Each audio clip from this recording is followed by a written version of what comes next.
Steph, how involved were you in the conversations, kind of leading up to the Schroder trade, and what do you think of it?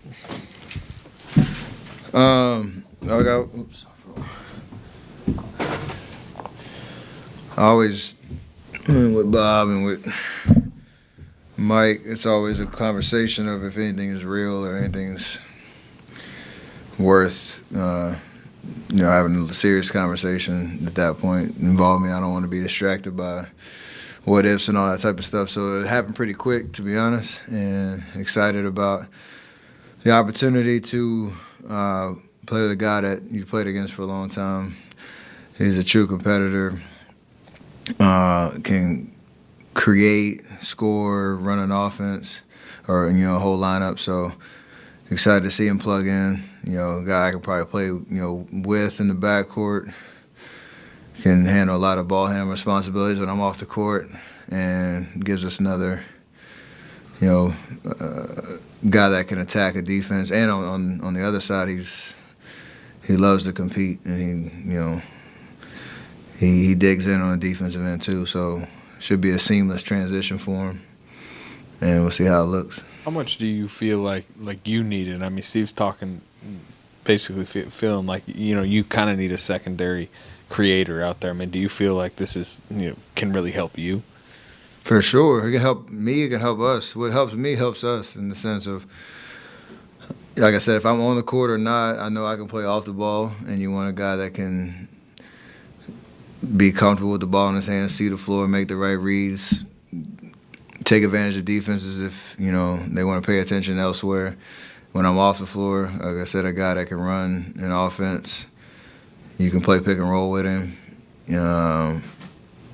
He's pretty sound with the ball, and you've seen the way he's scoring this year too. So it gives us definitely another threat, and I'm sure he'll build chemistry with everybody else as well. Wiggs, J.K., Draymond, maybe even Trace in pick and roll type situations. So it should give us another dynamic scorer, ball handler that will help all of us.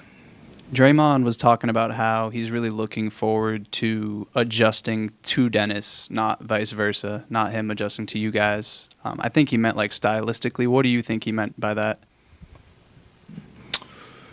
I don't know what he meant by it. I just feel like, you have an idea that he's a guy that has played pick and roll, and you got to pay attention to him. He knows when to take his shots. He knows when to drive. He sees the floor really well.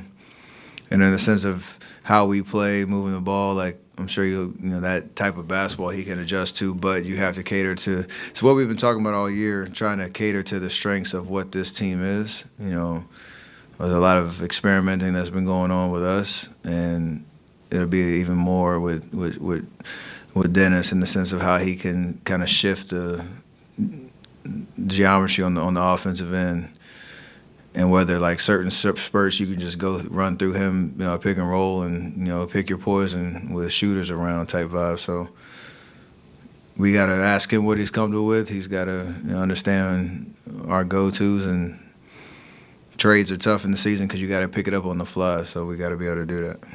Steph, two questions. Have you interacted much with Dennis aside from playing against him? Do you have any sense for what he's like as a person?